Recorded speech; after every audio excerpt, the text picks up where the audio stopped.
Hello dear students, our environment 5 marks का है। Okay, तो अब डर लग रहा होगा आपको भी कि सर क्या जो क्वेश्चंस बोल रहे थे इसका आंसर लिखवाएंगे, और ये जो सैम्पल पेपर में क्वेश्चन आंसर आए हुए हैं क्या इसको भी लिखवाएंगे। तो सर क्या लिखने के लिए टाइम है?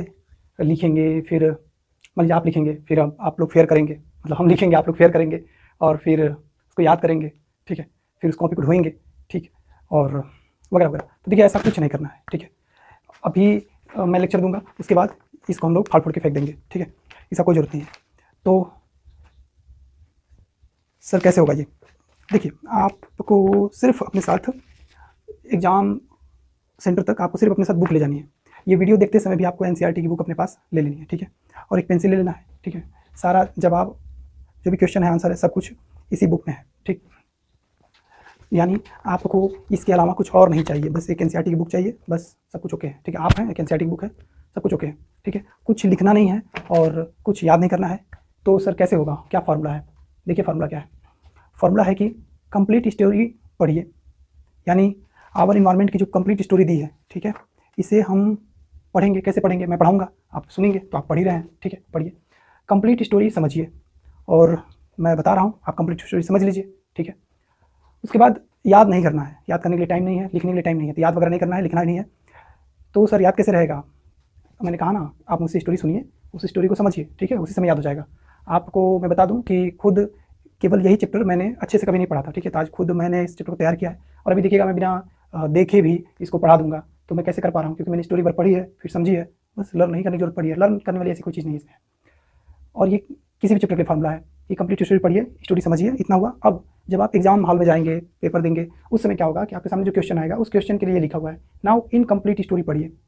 जो क्वेश्चन आएगा ना, वो स्टोरी के फॉर्म में आएगा, वो सिंपल एक ऐसे नहीं आएगा। देखिए अभी 2022 में इन्होंने, मैंने तो बोला था ये क्वेश्चन पढ़ने के लिए, 2022 के सिंपल पेपर इन्होंने देखिए क्या दिया हुआ है। ये जो है कि इन्होंने क्वेश्चन दे रखा है, ये रहा क्वेश्चन, ये 2 मार्क्स का क्वेश्चन है। इतना ज़्यादा तो कहानी लिखी हुई है, फिर फोटो बना रखा है, ये क्वेश्चन है, ठीक है। तो इसीलिए मैं कह रहा हूँ कि क्वेश्चन कैसा आएगा, नाउ इनकम्प्लीट स्टोरी पढ़िए। क्वेश्चन एक इनकम्प्लीट स्टोरी आएगी, तो हमें क्या करना रहेगा, हमें क्या करना रहेगा, और उससे कंप्लीट करिए। तो हमें एक इनकम्प्लीट स्टोरी दे देगा, ठीक है। देखिए यहाँ पे A B C D E लिख कर छोड़ दिया, स्टोरी तो यहाँ से बता रहा था, लेकिन ये कुछ यहाँ पे गायब कर दिया चीज़ों को। तो हमें क्या करना है, बस उस ए की वैल्यू बता देनी है, बी की वैल्यू बता देनी है, और उसका रीज़न बता देना है, स्टोरी कंप्लीट, हमें मार्क्स मिल जाएगा। देखिए हाफ मार्क्स और 1 मार्क मिला करके ये 2 मार्क्स कंप्लीट हो गए हैं, ठीक है। फिर यहाँ पे देखिए कि स्टोरी दिया हुआ है यहाँ पर, उसके बाद ये 2 मार्क्स का क्वेश्चन बोल दिया है, जबकि एक स्टोरी, एक लेख की स्टोरी है ये। और उस स्टोरी में क्या है कि उस इनकम्प्लीट स्टोरी को पढ़ेंगे, उसे कंप्लीट कर देंगे, हमें मार्क्स मिलेगा, ठीक है। तो यहाँ पे हमने बता दिया कि आप जो बात छोड़ रहे थे वो यहाँ पे हम बता दे रहे हैं, ठीक है। उसी तरह से एक स्टोरी दिया यहाँ पर, नेक्स्ट क्वेश्चन, फिर हम उस स्टोरी को कंप्लीट कर देंगे, ठीक है, तो हमें मार्क्स मिल जाएंगे। ओके, एक लास्ट बार फिर से मैं आपको समझा रहा हूँ कि चैप्टर को पढ़ने का तरीका क्या है, कि कंप्लीट स्टोरी मैं आपको बताऊँगा, आप कंप्लीट स्टोरी समझ जाएंगे, और ये समझा हुआ ही आपके लिए लिखना, याद करना, रिवीजन करना सब कुछ हो जाएगा, ठीक है। आपको सिर्फ एक ही बार इस वीडियो को देखना है, और सिर्फ एक ही बार बुक में जो बताऊंगा वो टिक करना है, ठीक है। और वो बुक ले लेनी है अपने साथ, बुक अपने साथ ले लेना है, और जहाँ भी रहना है बुक के साथ रहना है, ठीक है। मन के एक बार और देख लेंगे, पढ़ने की जरूरत नहीं पड़ेगी, बस ऊपर देखेंगे, सब कुछ आपको याद आ जाएगा, ठीक है। एग्जाम हॉल में जाएंगे तो आपको वहाँ पे एक इनकम्प्लीट स्टोरी मिलेगी, ठीक है। हर चैप्टर का ही हालत है, इनकम्प्लीट एक स्टोरी मिलेगा, उस स्टोरी को पढ़ेंगे, ओके। फिर उसमें पकड़ेंगे कि ये दिया हुआ है तो ये गायब है, जो गायब है उसे ही कंप्लीट कर देंगे, तो आपको पूरे मार्क्स मिल जाएंगे, ठीक है। तो चलिए स्टार्ट करते हैं।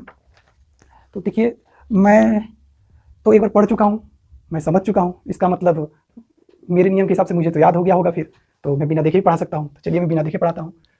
सबसे पहले हम लोग समझेंगे इन्वायरमेंट क्या होता है, ओके। तो देखिए इन्वायरमेंट होता है सराउंडिंग, इन्वायरमेंट होता है सराउंडिंग, ठीक है। अब जैसे मान लीजिए कि कुछ लोग हैं, एक गांव के लोग हैं, उनके भी गांव के बीच एक कोई साधु रहते हैं, छोटी मोटी एक मंदिर है, वहाँ पे पूजा पाठ करते हैं, ठीक है। मान लीजिए काफ़ी लेकिन काफ़ी घना आबादी वाला गांव है, और लेकिन वो गांव के जो लोग हैं ना, वो मंदिर के पूजा पाठ में ज़्यादा इंटरेस्टेड नहीं रहते हैं, ठीक है। बस बाहरी लोग ही, कोई दूर दराज के लोग ही वहाँ पे आते हैं, ठीक है। तो देखिए हम यहाँ पे ये कह सकते हैं कि गाँव वाले लोगों के सराउंडिंग में एक मंदिर है, ठीक है, ओके। हमको चैप्टर का स्टार्ट करना है, चैप्टर के नाम से नहीं, हमको स्टार्ट करना है इस चीज़ से, इकोसिस्टम से स्टार्ट करना है ना चैप्टर को। इकोसिस्टम क्या होता है, इससे स्टार्ट करना है। अब देखिए इकोसिस्टम समझने से पहले हमें सराउंडिंग समझना पड़ेगा। एक्चुअली इकोसिस्टम होता है इंटरेक्शन। मैं आपको समझाता हूँ ये क्या चीज़ है। देखिए, अभी मैंने बताया कि गांव में एक मंदिर है, ठीक है, तो मंदिर है, ठीक है, तो लोगों के आसपास उनके सराउंडिंग में मंदिर तो है, ठीक है, तो उनके इसको कहेंगे कि उनके इन्वायरमेंट में ये अवेलेबल है, चीज़ें अवेलेबल है, ठीक है। जैसे कि आप कहीं किसी शहर में रह रहे हैं, ठीक है, आपके घर के बगल में एक बहुत बड़ा पार्क है, ओके, तो आपके सराउंडिंग में है, तो कहेंगे कि मेरे यहाँ इन्वायरमेंट में पार्क है, बट आप ये नहीं कर सकते वो मेरे इकोसिस्टम में है, क्योंकि आप गाँव वाले ना तो उस मंदिर में जा रहे हैं और ना तो आप उस पार्क में जाकर खेल पा रहे हैं, टहल पा रहे हैं, एक्सरसाइज कर पा रहे हैं, तो आपका इकोसिस्टम में वो शामिल नहीं है। कहने का मतलब है आपके कोई सराउंडिंग में कोई चीज़ है तो भाई ठीक है, वो आपका इन्वायरमेंट कहलाएगा, ठीक है। लेकिन अगर आप उसका इस्तेमाल नहीं कर पा रहे हैं या फिर आप उससे कुछ फ़ायदा नहीं उठा रहे हैं, उससे कुछ आपका इंटरेक्शन नहीं है, कुछ लेना देना नहीं है, मेल मिलाप नहीं है, तो आपका इकोसिस्टम नहीं कहलाएगा। अब इसी कहानी को ऐसे समझिए कि सपोज कीजिए कि जो आपके घर के बगल में, आपका मान लीजिए शहर में घर है और घर के बगल में पार्क है, तो सपोज कीजिए कि उधर से आपके घर की तरफ से एक रास्ता खुला है पार्क में जाने के लिए और आप डेली पार्क का इस्तेमाल करते हैं और उसमें जाते हैं, खेलते कूदते हैं, ठीक है। तो आपका इन्वायरमेंट में पार्क है भी और आप पार्क का यूज़ भी कर रहे हैं, तो आपका घर और वो पार्क वो सब कुछ एक इकोसिस्टम कहलाएगा, ठीक है। गाँव वालों को देखते हैं, गाँव वालों के पड़ोस में मंदिर तो था, ठीक है, तो उनके इन्वायरमेंट में था, ओके, बट वो उसका इस्तेमाल नहीं कर रहे थे। सपोज कीजिए कि वहाँ के पुजारी ने कोई छोटा मोटा चमत्कार कर दिया, ठीक है, अब दूर दूर के लोग बहुत ज़्यादा पूजा पाठ करने उस मंदिर पे आ रहे हैं, ठीक है। अभी तो जो गाँव के लोग थे वो उस मंदिर से ज़्यादा इंटरेस्टेड नहीं थे, ठीक है, और वो लोग कमाने माने के लिए कहीं दूर शहरों में जाया करते थे गाँव के लोग। अब क्या है कि उस मंदिर पर इतनी भीड़ आ रही है और इतना चढ़ावा आ रहा है, पैसे आ रहे हैं, अनाज आ रहे हैं कि अब पुजारी अकेले सब कुछ हैंडल नहीं कर पा रहा है, ठीक है। तो उन्होंने गाँव के लोगों को कहा कि भाई तुम लोग थोड़ा यहाँ पे काम हेल्प करते मेरी, तो मैं आप लोगों को कुछ सैलरी देता, ठीक है।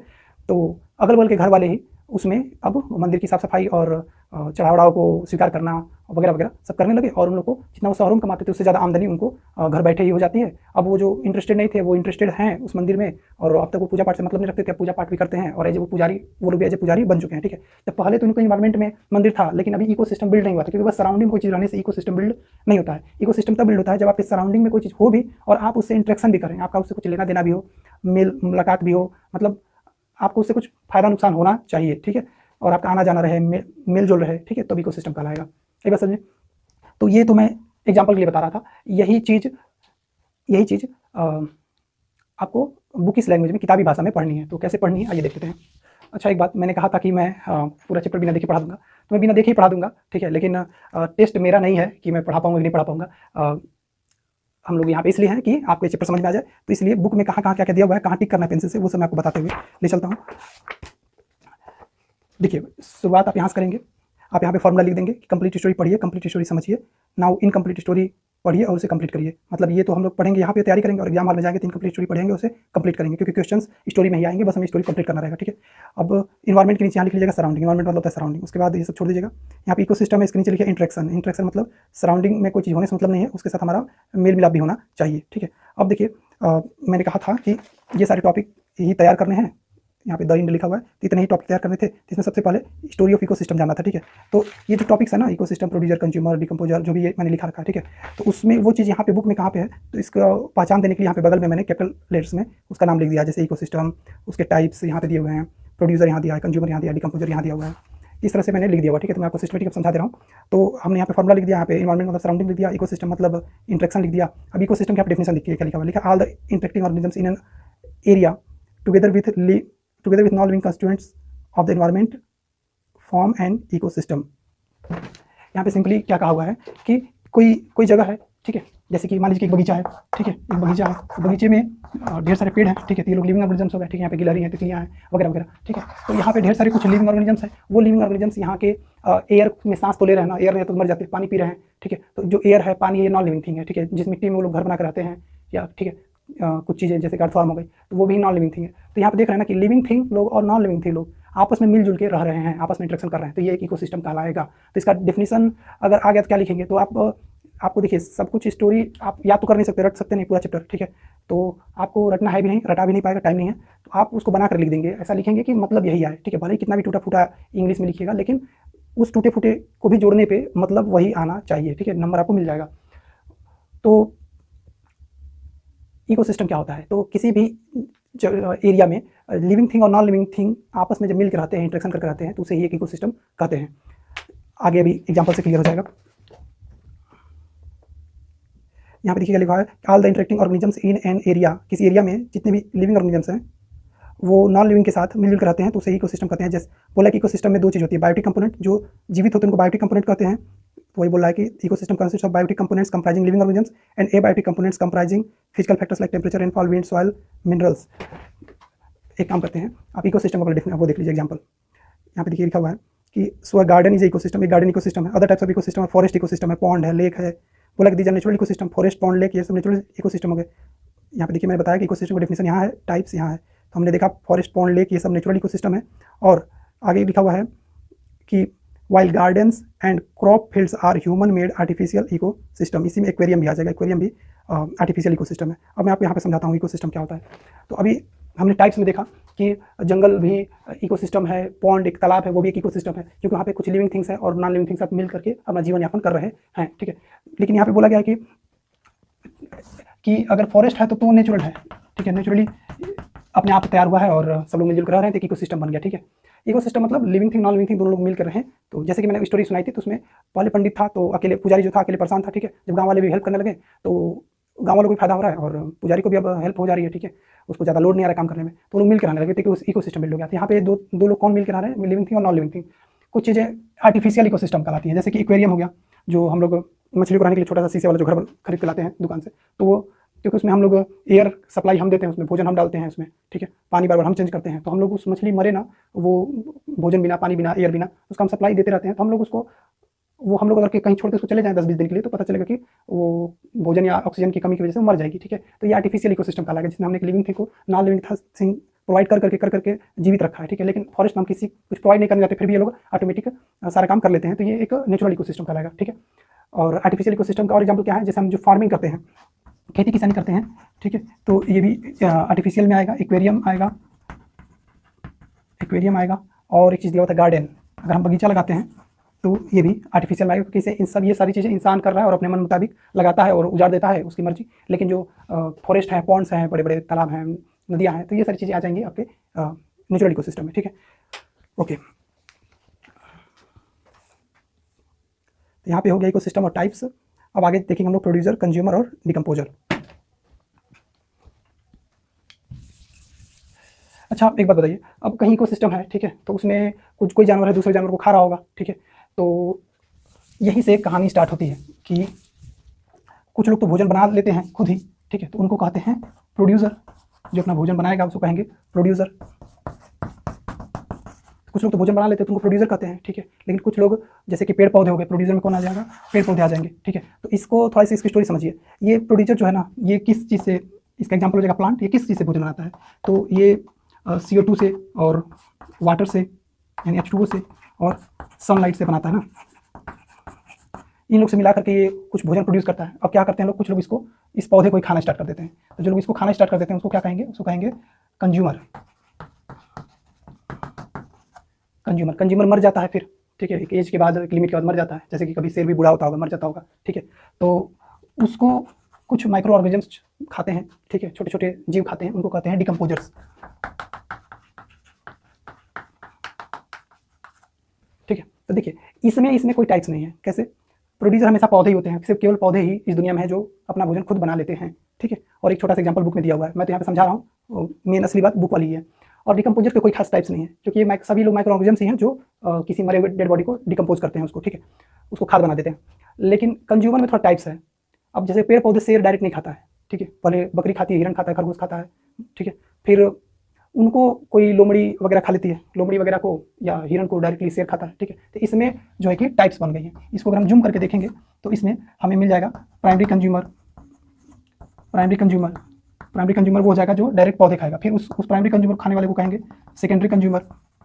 और जो इन सब किसी को भी खा सकता है उसको कहेंगे हम टर्शियरी कंज्यूमर। तो ये टाइप्स अभी हम देख लेते हैं। तो ठीक है, ये तो सिंपल सी स्टोरी है भाई। कोई भी इकोसिस्टम होगा तो वहाँ पे कोई मिलजुल के लोग रह रहे हैं, तो यहाँ पे इकोसिस्टम, वो पुजारी वाली कहानी छोड़ दीजिए और वो पार्क वाली कहानी छोड़ दीजिए। बस अब हम जो भी बात करेंगे वो किसी जंगल की, बगीचे की, जहाँ पे जानवर और living thing, non living thing मिलजुल कर रह रहे हैं। तो वहाँ पे भाई जरूर कोई भोजन बना रहा होगा, उस भोजन को कोई पौधे को खा रहा होगा, उस पौधे खाने वाले को कोई मांस खाने वाला खा रहा होगा, मांस खाने वाला, पौधा खाने वाला कोई भी मर रहा होगा तो डिकम्पोजर के हवाले जा रहा होगा। ये भी पेड़ भी मर सकता है तो इसको भी डिकम्पोज करेगा, मतलब इन सबको डिकम्पोज करने वाला डिकम्पोजर हो गया, ठीक है ना। ये बुक में कहाँ दिया हुआ है और क्या लिखा हुआ है, एक बार इसको भी देख लेते हैं। यहाँ पे देखिए लिखा हुआ है कि ये तो हो गया, तो यहाँ पे यही दिया हुआ है कि जो पेड़ पौधे होते हैं वो क्लोरोफिल और ये सब चीज़ों की मदद से बनाते हैं। और एक दो एग्जांपल इसमें, all green plants and certain bacteria can produce food by photosynthesis come under this category are called producers. तो प्रोड्यूसर में दो लोग आएंगे, सभी ग्रीन प्लांट्स और सर्टेन बैक्टीरिया, जिसको शायद ब्लू ग्रीन बैक्टीरिया भी कहते हैं। ये दो लोग प्रोड्यूसर में आएंगे, ठीक है। अब कंज्यूमर कौन होगा, तो यहाँ पे बोला हुआ है कि जो उसको खाते हैं, प्रोड्यूसर को उसको कंज्यूमर कहते हैं। कंज्यूमर को डिवाइड कर दिया है हर्बीवोर, कार्निवोर, ओमनीवोर और पैरासाइट में। ओके डियर स्टूडेंट्स, तो जो लिखा हुआ था प्राइमरी सेकेंडरी टर्शियरी कंज्यूमर्स, वो भी सही था अपनी जगह पर, और अभी आगे वो भी दिया हुआ है।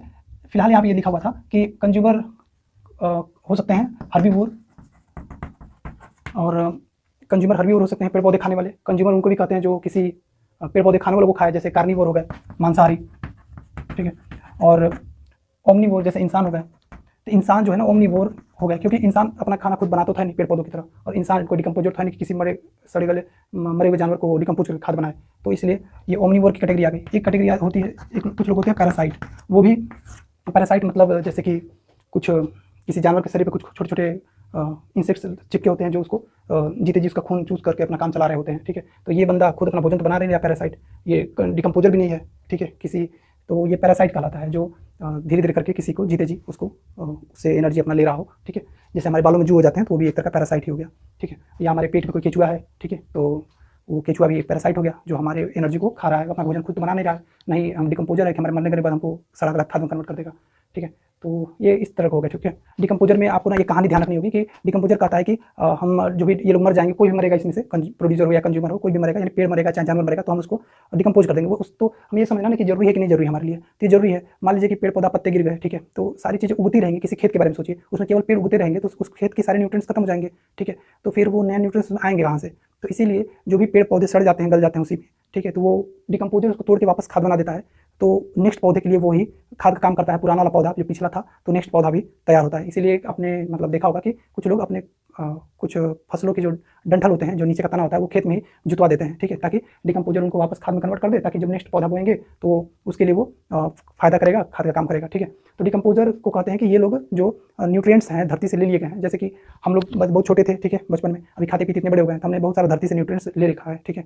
मान लीजिए मैं 50-60 किलो 70 किलो का हूँ, तो मैं 70 किलो न्यूट्रिएंट्स वाली चीज़ें अपने पास लेकर के ढो रहा हूँ, ठीक है। तो जिस दिन मैं एक्सपायर करूँगा, तो वो सारे न्यूट्रिएंट्स डायरेक्टली इनडायरेक्टली वापस ज़मीन को चले जाएंगे, ठीक है। या फिर जैसे मुस्लिम लोगों में मरने वालों को दफना दिया जाता है, ठीक है, तो वापस वो सारा न्यूट्रिएंट जो है 70 किलो वापस मिट्टी को मिल जाएगा, तो वो डिकम्पोजर ही वापस करते हैं, ठीक है। इससे क्या होता है कि मिट्टी के जो न्यूट्रिएंट्स का बैलेंस वो बना रहता है, ठीक है। तो ये काम है। तो यही चीज़ यहाँ पे इंग्लिश में लिखी हुई है। आपको इंग्लिश में एक बार में समझ में याद हो गया तो ठीक है, नहीं तो आप इसी बात को बना के लिखना आता है। यहाँ पे देखिए क्या लिखा, माइक्रोऑर्गेनिजम्स कंप्राइजिंग, बोला कि माइक्रोऑर्गेनिज्म जिसमें बैक्टीरिया आता है, फंगी आता है, ये लोग ब्रेक डाउन कर देते हैं किसका, डेड एनिमल्स का, and waste products of organism. जैसे कि हमारे कुछ भी वेस्ट प्रोडक्ट, हमारे घर में का किचन का छिलका वगैरह कुछ भी, या कोई मरी हुई चीज़ हुई, बोला कि these organism microorganisms are the decomposers as they break down the complex organic substance into simpler substance that go into the soil. तो बोला कि ये लोग कॉम्प्लेक्स ऑर्गेनिक सब्सटेंस को, जो बड़े बड़े जीव हैं, पत्ते हैं, उनको तोड़ के सिंपलर इनऑर्गेनिक सब्सटेंस में तोड़ देते हैं। वापस ये लोग उसको CO2 H2O और कुछ खाद वाले फार्मूले यूरिया वगैरह में उसको तोड़ देते हैं, समझ लीजिए इस तरह से, ठीक है।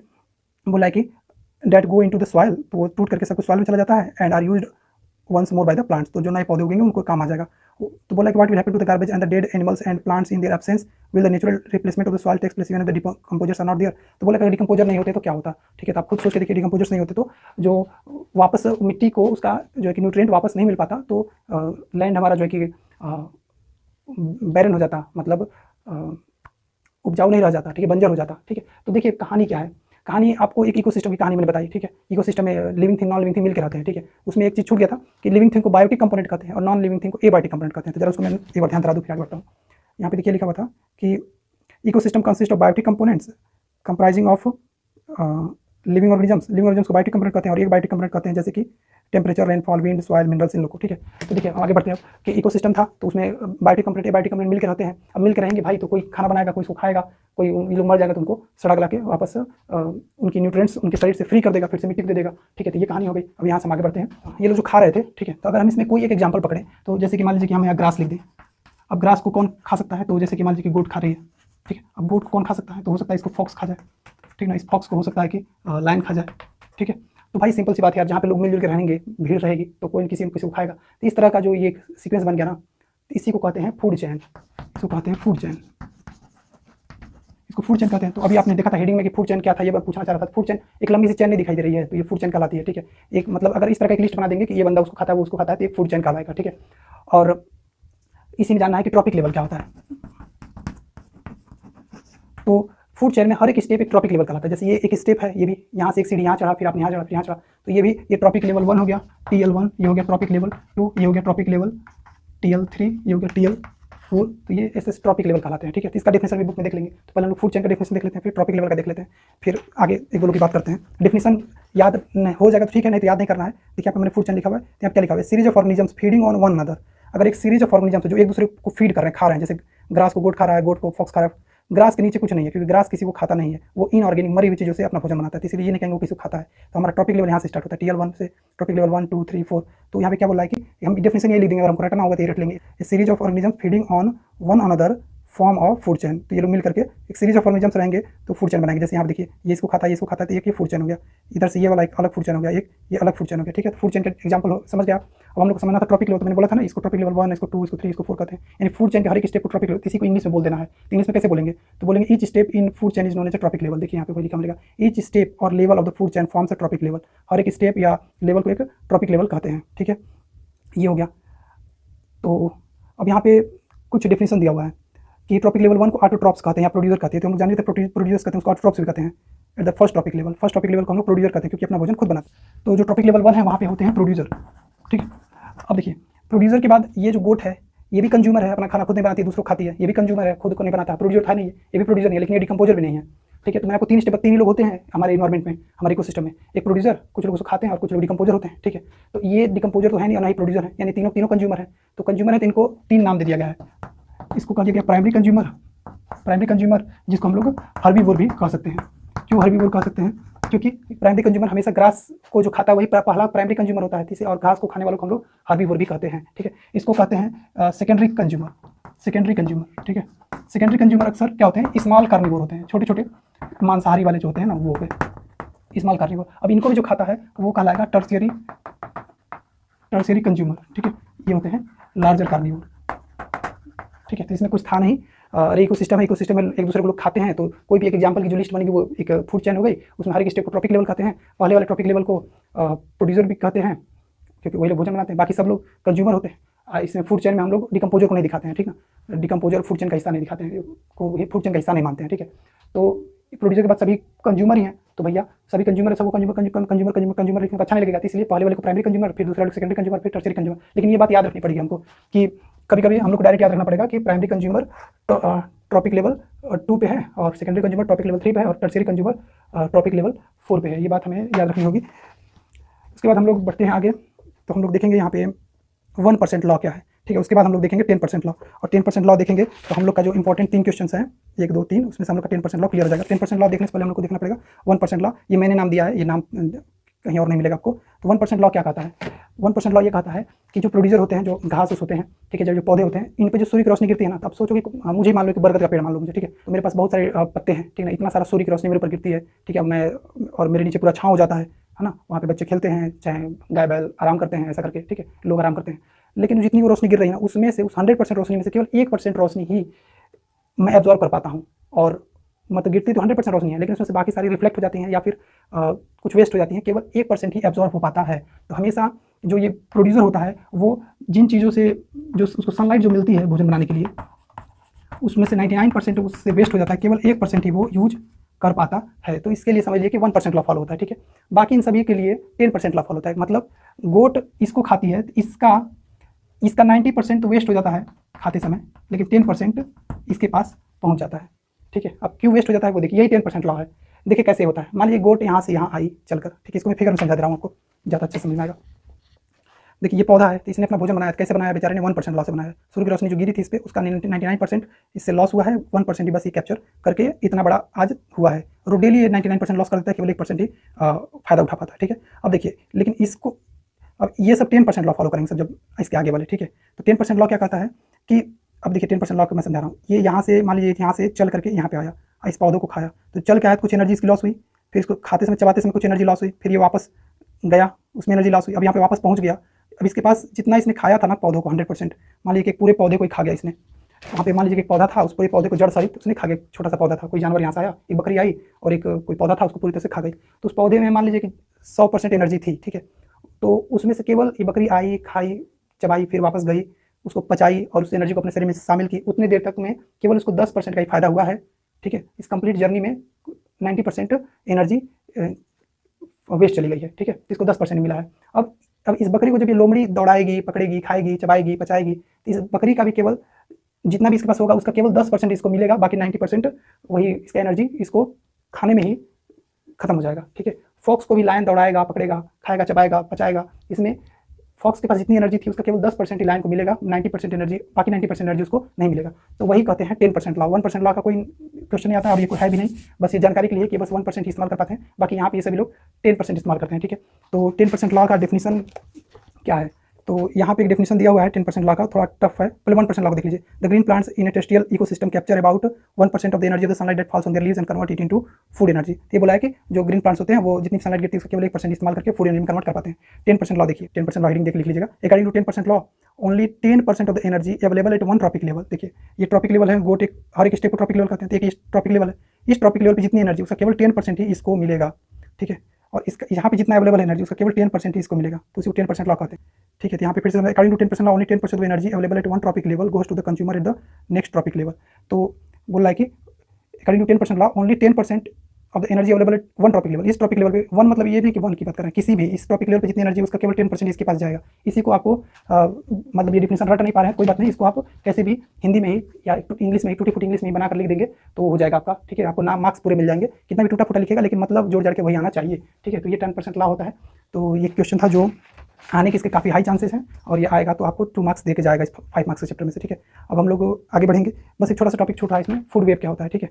तो देखिए क्या है कि ऐसा तो इन्होंने बता दिया फूड चैन होता है, ठीक है, लेकिन हमारी जो प्रैक्टिकल डेली लाइफ है उसमें ऐसा नहीं होता है कि केवल गोट को फॉक्स ही खाएगा, ठीक है। गोट को कोई ह्यूमन भी तो खा सकता है, ठीक है, या कोई और जानवर, इसको बहुत बड़ा कोई मतलब ईगल भी था वो भी उठा ले गया, ठीक है। तो क्या होता है कि हम जो रियलिटी होती है ना उसमें फूड चैन अक्सर ब्रांच्ड होते हैं, एक ही बंदे को कई बंदे खाने के लिए तैयार होते हैं, ठीक है। ऐसे फॉरेस्ट वाले वीडियोज़ में देखा होगा कि कोई एक जानवर का कोई जानवर शिकार करता है तब तक दूसरा आता है उसको छीन लेता है, ठीक है। जैसे मगरमच्छ शेर का फूड छीन लिया, चाहे शेर मगरमच्छ से फूड छीन लिया, चाहे किसी लोमड़ी से शेर फूड छीन लिया, ठीक है। तो ये कॉम्प्लिकेटेड मतलब ये ब्रांच्ड हो जाते हैं, ठीक ना। तो इसी वजह से इसको फूड चैन नाम ना देकर के फूड वेब नाम दिया जाता है, ठीक है। तभी तो ये सब सिंगल सिंगल दिखा रखा था, तो लेकिन ऐसा हमेशा थोड़ा होता है, ये थोड़ा नहीं कि मेढक को केवल यही खाएगा या हिरण को केवल बाघ ही खाएगा, ठीक है। हिरण को कभी कभी बड़े बड़े ईगल भी पकड़ने लगते हैं, मार देते हैं, ठीक है। तो इसलिए रियलिटी में फूड चैन नहीं होता है, रियलिटी में फूड वेब होता है, ठीक है। तो फिर भी फूड वेब में भी हमारा ट्रॉपिक लेवल फिर भी रहेगा। ट्रॉपिक लेवल डिफिनेशन था कि हर स्टेप पे जो भी बंदा है वो ट्रॉपिक लेवल का। पहला स्टेप है, इसको खाने वाली सेकंड है, ये सेकंड ट्रॉपिक लेवल, इसको खाने वाले ये लोग हैं, थर्ड ट्रॉपिक लेवल, इसको खाने वाले ये लोग हैं, ये फोर्थ ट्रॉपिक लेवल। आपस में उलझा हुआ है तो फूड वेब का डेफिनेशन देख लीजिए। फूड वेब का लिखा हुआ है each organism is generally eaten by 2 और more other kinds of organisms in which turn are eaten by several other organisms, so instead of straight food line chain the relationship can be shown as series of branching lines called food web. तो वही कह रहा है English में कि एक आदमी को कई लोग खा सकते हैं, ये माउस को, लेकिन नेवला भी खा सकता है, सांप भी खा सकता है, आउल भी खा सकता है। तो इसलिए एक सिंगल फूड चैन नहीं फॉलो हो रहा है, ये ब्रांच्ड है, तो ब्रांच्ड वाले को फूड वेब कहते हैं। इसको ज़्यादा ध्यान नहीं देना, डिफिनेशन को रटना नहीं है, ऐसा पूछा नहीं जाएगा, ठीक है। हम लोग आगे बढ़ते हैं। अब हम लोग आगे हैं ना बायोमैग्निफिकेशन पे, बायोलॉजिकल मैग्निफिकेशन पे, ठीक है। क्या है कि जैसे कि हम लोग ना अपने फसलों को जो हम बोते हैं, ठीक है, हम लोग फसलों बोलते हैं, जो प्रोड्यूसर लोग को हम लोग बोलते हैं, पेड़ पौधे हैं प्रोड्यूसर हैं भाई, जिन फसलों को बोलते हैं उनको हम चाहते हैं अधिक से अधिक पैदावार हो, इसके लिए हम लोग क्या करने लगते हैं ना, उसमें हम लोग पेस्टिसाइड, हम लोग उसमें क्या करते हैं, पेस्टिसाइड छिड़क देते हैं, और हम लोग उसमें इंसेक्टिसाइड भी छिड़क देते हैं, ठीक ना। कीटाणु मारने वाले, जानवरों को दूर भगाने वाले, इस तरह की चीज़ों को मतलब कीट पतंगों को मारने वाले, इंसेक्ट्स को मारने वाले हम लोग चीज़ों को छिड़क देते हैं, ठीक है। तो हमारे जो गेहूं का पौधा है, मतलब जो चावल का पौधा है या गन्ना का जो पौधा है, तो वो क्या करता है ना कि ये जो पेस्टिसाइड इंसेक्टिसाइड है ना, ये नॉट डिग्रेडेबल होते हैं, नॉट डिग्रेडेबल होते हैं। पहली बात ये लोग क्या होते हैं ना, केमिकल होते हैं, केमिकल होते हैं लोग, ठीक है। पेस्टिसाइड इंसेक्टिसाइड केमिकल होते हैं, केमिकल होते हैं पेस्टिसाइड इंसेक्टिसाइड, और ये लोग क्या होते हैं, नॉट डिग्रेडेबल होते हैं, ये टूटते नहीं हैं, ठीक है। तो जैसे कि एक बार हम लोग छिड़क दिए इसको ज़मीन पर, तो ज़मीन से क्या होगा कि इनके जड़ रास्ते पेड़ के अंदर आ जाएगा और वो फलों में चला जाएगा, और अगर बारिश अब बाढ़ आती है तो जमीन जो मिट्टी पे वो था ना पेस्टिसाइड इंसेक्टिसाइड, वो बह करके नदियों में चला जाएगा, और नदियों में भी जो पौधे हैं उसको एब्जॉर्ब कर लेंगे, और नदियों के अंदर, तालाबों के अंदर जो छोटे छोटे पौधे एब्जॉर्ब कर लेंगे, उन पौधों को जो मछलियाँ खाएंगी उनके शरीर में भी चला जाएगा, क्योंकि ये नॉट डिग्रेडेबल है। इसमें सारी सबसे मेन बात यही है, यही वाली बात ध्यान रखनी है कि केमिकल जो होते हैं पेस्टिसाइड इंसेक्टिसाइड, ये नॉट डिग्रेडेबल होते हैं, टूटते नहीं है। कोई खाता है तो अब इसको जो बकरी खाएगी घास को, चाहे उस अनाज को जो भी खाएगा उसके शरीर में चला जाएगा, फिर इसको जो खाएगा कोट को, जो फॉक्स खाएगा उसके पास चला जाएगा, फॉक्स को जो लायन खाएगा उसके शरीर में चला जाएगा, क्योंकि किसी के शरीर में टूटेगा नहीं। अब ये क्या होगा कि वो हर ट्रॉपिक लेवल में आगे बढ़ता चला जाएगा, ठीक है। इसी को कहते हैं ना बायोलॉजिकल मैग्निफिकेशन, ठीक है, जो कि कम नहीं हो रहा है, प्लस बढ़ता ही जाएगा इनके शरीर के अंदर, क्योंकि ये गोट है, आज इस घास को खाएंगे तो इसका भी जहर इनके अंदर आ गया, कल दूसरा घास खाएगी उसका भी आ जाएगा, ठीक है, केमिकल वाला। तो नुकसान क्या करता है कि ये हमारे शरीर को मतलब नुकसान पहुंचाता है, हमें बीमारियां कर सकता है और खास करके हमारे ब्रेन के बैलेंस को काफ़ी डिस्टर्ब करता है ये, ठीक है। तो ये जुटते जुटते जुटते जुटते सबसे अधिक ढेर सारे ग्रास को खा करके गोट जुटा ली है। एक ही गोट को खाया तो फॉक्स के पास अचानक बहुत सारा नॉट डिग्रेडेबल केमिकल्स पहुंच गए, एक ही फॉक्स को खा के लायन के पास बहुत ज़्यादा पहुंच गए, ठीक है। तो इसी को डेफिनेशन में लिखना है, तो इसी को ये बायोलॉजिकल मैग्नीफिकेशन का डेफिनेशन हो जाएगा, ठीक है। तो आइए डेफिनेशन देख लेते हैं। क्या पूरी कहानी ऐसी थी कि यहाँ पे देखिए लिखा हुआ है कि पेस्टिसाइड इंसेक्टिसाइड केमिकल होते हैं जो क्रॉप में छिड़कते हैं डिजीज और खत्म करने के लिए, मतलब पेड़ों की बीमारी खत्म करने के लिए, कीटों को मारने के लिए। तो पेड़ एब्जॉर्ब कर लेता है जड़ रास्ते और कुछ पानी में बहा के वाटर बॉडी चले जाते हैं और वहाँ से एक्वेटिक प्लांट्स उसको एब्जॉर्ब कर लेते हैं, ऐसा लिखा हुआ है, ठीक है। तो फिर बोला है कि दिस ऐसे ही हमारे फूड चेन में इंटर हो जाते हैं। जब ये जमीन में आ जाते हैं तो जमीन से और तालाबों में चले जाते हैं, तालाबों में भी जो पौधे हैं पौधों की वजह से फूड चेन में इंटर हो जाते हैं, ठीक है। तो अभी तक ये बायोलॉजिकल मैग्नीफिकेशन डेफिनेशन अभी तो ये बताया जा रहा है कि फूड चेन में एंट्री कहाँ से हुई, फूड चेन में एंट्री हो चुकी है। अब यहाँ से क्या होगा कि these chemicals are not degradable, ठीक है, मैंने बताया ना नॉट डिग्रेडेबल, ये बहुत इंपॉर्टेंट शब्द है इसका। तो ये नॉट डिग्रेडेबल होते हैं, दे get accumulated progressively at each trophic level. तो ये हर ट्रॉपिक लेवल पर एक्यूमुलेट होते चले जाते हैं, ठीक है ना। ये नहीं कि इसको इसने खा लिया तो वो अब टूट जाएगा, ऐसा नहीं, इनके शरीर में रुका रहेगा। यही बस बायोलॉजिकल मैग्नीफिकेशन कहलाता है। तो हम यहीं से यही डेफिनेशन लिख देंगे कि पेस्टिसाइड इंसेक्टिसाइड, ये लिख देंगे chemical pesticide insecticide not degradable होते हैं, या यहाँ से लिख देंगे definition chemicals like are not degradable, they get accumulated progressively at each trophic level, this phenomena is known as biological magnification. देखिए तो हमें बना के लिखना पड़ेगा। अब जैसे मैं आपकी जगह पर आता तो मैं तो इसको रट के नहीं जाता, मैं तो बस समझ लिया हूँ तो मैं जाके लिख देता। क्या लिखता मैं, लिखता कि chemicals like pesticide insecticide are not degradable, वो टूटते नहीं हैं, ठीक है, वो केमिकल हैं तो हैं, ठीक है। अब क्या होगा कि बोलेंगे कि फ्रॉम सॉयल और Pond's they are absorbed by producers and this way they enter into our food chain and they keep on collecting on each tropic level। Her trophic level पे वो कलेक्शन उनका होता ही रहता है, ठीक है। और इसी चीज़ को हम कहते हैं बायोलॉजिकल मैग्नीफिकेशन, ठीक है। तो ऐसा बना कर भी आप लिख देंगे तो भी कोई गलत नहीं है, मतलब वही आना चाहिए। एक बार फिर से देख लेते हैं, वही बोल देंगे जो केमिकल्स हैं नॉट डिग्रेडेबल थे, get accumulated progressively at each, progressively get accumulated हमेशा जुटते जाते हैं, प्रोग्रेसिव मतलब लगातार निरंतर जुटते चले जा रहे हैं, एट ईच ट्रॉपिक लेवल हर ट्रॉपिक लेवल में, ये इसको खाया उसके पास, उसको खाया उसके पास, this phenomena is known as biological magnification, ठीक है। और यहाँ पे कुछ बातें और लिखी हुई है नीचे कि अक्सर जो है कि ह्यूमन बींग किसी भी ट्रॉपिक लेवल किसी भी फूड चेन के लास्ट में आता है, ठीक है। हम लोग एकदम लास्ट में रहते हैं, हम लोग कुछ भी खाते हैं ओमनीवोर होते हैं, घास मतलब साग सब्जियाँ भी खा लेते हैं, फल फूल भी खा लेते हैं, कुछ मांसाहारी भी खा लेते हैं, ठीक है। तो अक्सर जो भी केमिकल वो जुटता आ रहा है ना, वो धीरे धीरे हम लोग तक आता है और हमारे शरीर में स्टोर होता है और हम लोग को तबियत खराब करता है, हम लोग का ब्रेन का बैलेंस खराब करता है, ठीक है, सोचने समझने की शक्ति खराब करता है। तो ये सारी चीज़ें हैं, तो जो भी टॉप पे रहेगा सारा उसी को मिलेगा, ठीक है। अच्छा 10% जो लॉ था ना उस पर क्वेश्चन आ सकता था, बायोलॉजिकल मैग्नीफिकेशन हो गया, इससे ज़्यादा नहीं जानना है। जो 10% लॉ था ना उस पर क्वेश्चन हम जरा बताना चाहेंगे आपको। कोई क्वेश्चन इमेजिन करते हैं, जैसे कि क्वेश्चन दे देता है कि इस ग्रास के पास मान लीजिए ना कि 5000 किलो जूल एनर्जी है, ठीक है। तो बताइए कि लाइन इसको गोट खाएगा, गोट को फॉक्स खाएगा, फॉक्स को लाइन खाएगा तो इसको कितनी एनर्जी मिलेगी। तो देखिए इसमें से 90% तो वेस्ट हो जाएगा, केवल 10% इनको मिलेगा, ठीक है। तो क्या करेंगे कि इसका एक जीरो हटा दीजिए तो इसको केवल 500 किलो जूल ही मिलेगा, ठीक है। और फिर इसका भी बस 10% ही मिलेगा इसको, इसका फिर से एक जीरो हटा दीजिए तो इसको बस 50 किलो जूल मिलेगा, इसका फिर से एक जीरो हटा दीजिए इसको केवल 5 किलो जूल मिलेगा। तो ऐसा न्यूमेरिकल आ सकता है। कभी कभी ऐसा पूछ देता है कि यहाँ पे अगर 2 किलो जूल था तो बताइए प्रोड्यूसर के पास कितना था, एक एक जीरो बढ़ाते चले आइए। तो यहाँ पे यानी 20 था जिसके इसको 2 मिला था, एक एक जीरो बढ़ाते चले आइए, ज़्यादा कैलकुलेशन करने की जरूरत नहीं है। तो ये मालूम चल गया कि यहाँ पे 2000 किलो जूल था। तो अगर इधर कोई नंबर देगा तो उसका एक एक जीरो घटाते चले जाइएगा, ठीक है। इधर नंबर देगा तो एक एक जीरो बढ़ाते चले जाइएगा। तो अगर लेकिन जीरो वाला रहेगा तब तो ऐसा कर पाएंगे ना, कोई ऐसा नंबर पूरा नंबर दिया रहेगा तब क्या करेंगे, तब इसका 10% निकालेंगे या फिर 90% इसका निकाल के 90% माइनस कर देंगे, जो बचेगा यहाँ लिखेंगे, फिर इसका 90% निकाल के इसमें माइनस करके जो बचेगा यहाँ लिखेंगे, ऐसे करना पड़ेगा, ठीक है। तो ऐसे इतना कठिन देता नहीं, सिंपल में देता है। अब बस हम लोग को एक ही चीज़ जानना रह गया है। अच्छा एक चीज़ और छूट गया इसमें, बायोलॉजिकल मैग्नीफिकेशन के साथ मैंने बायोडिग्रेडेबल नॉन बायोडिग्रेडेबल वर्सेज में लिखा था, ठीक है। तो आपने देखा ना कि जो केमिकल्स थे ना वो डिग्रेडेबल नहीं थे, नॉट डिग्रेडेबल थे, नॉट डिग्रेडेबल थे, ठीक है। लेकिन जो बायोडिग्रेडेबल और नॉन बायोडिग्रेडेबल होते हैं, बायोडिग्रेडेबल और नॉन बायोडिग्रेडेबल होते हैं, जो नॉन बायोडिग्रेडेबल, जो बायोडिग्रेडेबल नॉन बायोडिग्रेडेबल होते हैं उनमें इनमें क्या फ़र्क है, ये भी नहीं टूटता है और नॉन बायोडिग्रेडेबल भी नहीं टूटता है। लेकिन ये केमिकल की बात कर रहा है, जैसे हम पेस्टिसाइड इंसेक्टिसाइड को छिड़के थे उसकी बात कर रहा है। लेकिन ये उन वस्तुओं की बात कर रहा है, जैसे कि हम लोग कोई प्लास्टिक का पॉलिथीन बना देते हैं, ये वस्तुओं की बात करता है। और मान लीजिए कि हम कागज़ बनाते हैं, कागज़ सड़ गल जाता है, ठीक है, तो वो बायोडिग्रेडेबल है। लेकिन हम प्लास्टिक का पॉलिथीन बनाते हैं तो वो सड़ता गलता नहीं है, कम समय में बहुत कई साल तक पड़ा रहता है, तो वो नॉन बायोडिग्रेडेबल में आएगा। तो यानी ना डिग्रेडेबल जो ये था इसका नॉट डिग्रेडेबल था, ठीक ना। इसका इसमें और इसमें अंतर है। ये केवल केमिकल की बात कर रहा था कि जो केमिकल होते हैं पेस्टिसाइड इंसेक्टिसाइड वो टूटते नहीं है और हर टॉपिक में बढ़ते चले जाते हैं आगे की तरफ। उसको हम कहते हैं कि ये बायोलॉजिकल मैग्निफिकेशन इसको कहते हैं कि जुटते चले जाना, ठीक ना, घटना नहीं कभी। और ये जो होते हैं ना ये सामान की बात करता है। तो हमारे दुनिया में जो ऐसे सामान है जो जमीन मान मिट्टी में फेंक दिया वो सड़ गल जाए तो उसको बायोडिग्रेडेबल कहेंगे, और जो नहीं सड़ता गलता है उसको नॉन बायोडिग्रेडेबल कहते हैं, ठीक है। तो थोड़ा सा हम रीजन जान लेंगे कि आखिर क्यों नहीं सड़ने वाली चीज़ क्यों नहीं सड़ती है, प्लास्टिक वगैरह क्यों नहीं सड़ती है। तो इसका इसने जवाब दे रखा है कि जैसे कि बोला कि लाइफ प्रोसेस जब पहला चैप्टर में बायोलॉजी पढ़ा था हमने पढ़ा था भोजन को पचाने के लिए अलग अलग एंजाइम्स की जरूरत होती है, प्रोटीन को पचाने के लिए, कार्बोहाइड्रेट को पचाने के लिए। उसी तरह बोला है कि हर किसी स्पेशल चीज़ को पचाने के लिए एंजाइम की जरूरत होती है। लेकिन जो प्लास्टिक वगैरह होते हैं जो नहीं पचते हैं कभी भी नहीं टूटते हैं तो उनको जो जमीन में फेंक देते हैं तो जो बैक्टीरिया उसके ऊपर रहती है प्लास्टिक के ऊपर वो अपना एंजाइम उस प्लास्टिक पर छिड़कती हैं, लेकिन उस एंजाइम से वो टूटता ही नहीं है। कहने का मतलब है कि उनके पास ऐसा कोई एंजाइम है ही नहीं जो प्लास्टिक को तोड़ पाए। इसीलिए ये हमारे वातावरण में अगर हम फेंक चुके हैं उसी तरह तो ये सड़ता गलता नहीं है क्योंकि किसी बैक्टीरिया का एंजाइम इस पर वर्क नहीं करता है, इसीलिए यह ऐसे ही पड़ा रहता है। लेकिन एक बात है कि ये जो है ना कि हाई टेम्परेचर पे खत्म हो जाएगा। प्लास्टिक का कोई चीज़ है हाई टेम्परेचर पे खत्म हो जाएगा, लेकिन हमारा वातावरण का जो नॉर्मल टेम्परेचर प्रेशर है इस पे काफ़ी दिनों तक सर्वाइव कर लेता है।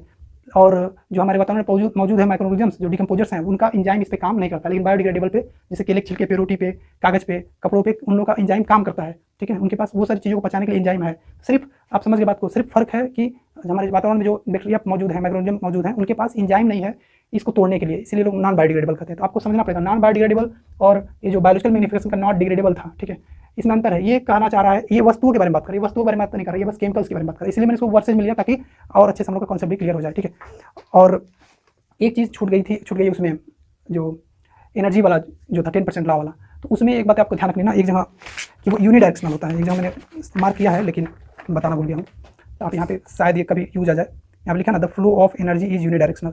जो फूड चेन होता है ना उसमें एनर्जी हमेशा ऊपर की तरफ, फूड चेन में एनर्जी हमेशा ऊपर की तरफ बढ़ती जाती है, ऊपर की तरफ बढ़ती नहीं जाती है। मतलब प्रोड्यूसर को कंज्यूमर खाता है, कंज्यूमर को नेक्स्ट कंज्यूमर खाता है, तो एनर्जी इस डायरेक्शन में जाती है, कभी भी वापस डायरेक्शन में नहीं आती है, ठीक है, क्योंकि पौधा कभी भी उस जानवर को नहीं खाता है, ठीक है। तो इसलिए बस ज़्यादा डिटेल में जाना है, बस आप ये जानिए यूनिडायरेक्शनल एक शब्द होता है कि एनर्जी हमेशा नेक्स्ट टॉपिक लेवल की तरफ आगे बढ़ती जाती है, ठीक है। तो ये सारी कहानियाँ खत्म हो चुकी हैं और जो बायोडिग्रेडेबल नॉन बायोडिग्रेडेबल था वो मैं आपको दिखा दे रहा हूँ। यहाँ पे इसका हेडिंग है, यहाँ पर इसका हेडिंग है कि देखिए मैं आपको पढ़ के बोला ना लाइफ प्रोसेस वाले चैप्टर में पढ़ें कि हम जो डाइजेस्ट करते हैं वो एंजाइम से डाइजेस्ट होता है। आगे बोला है कि स्पेसिफिक मतलब अलग अलग एंजाइम चाहिए ब्रेक डाउन करने के लिए पर्टिकुलर सब्सटेंस को। आगे बोला है कि वही है कि अब क्या पढ़ें, बस वही लिखा हुआ है कि हमारे पास जो हमारे वातावरण में जो बैक्टीरिया हैं उनके पास उसको पचाने के लिए प्लास्टिक को तोड़ने के लिए कोई एंजाइम है ही नहीं जो उस पर काम करता हो, इसलिए वो नॉन बायोडिग्रेडेबल हो गए। बस हमारे पास बचा हुआ लास्ट टॉपिक जिसका नाम है ozone layer, story of ozone layer. तो हम स्टोरी ऑफ ओजोन लेयर समझ लेंगे और उसके बाद ये चैप्टर खत्म हो जाएगा।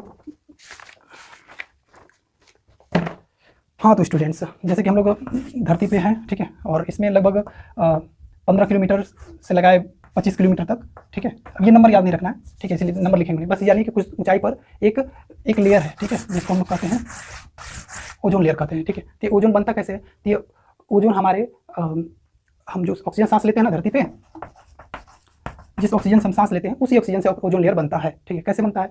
जैसे कि सूर्य से जो है ना, सूर्य से जो रोशनी आती है जिसको हम लोग violet, indigo, blue, green, yellow, orange, red कहते हैं, ठीक है, उसी में कुछ यूवी लाइट्स होती हैं, अल्ट्रा वायलेट रेज होती हैं, कुछ यूवी लाइट होती हैं।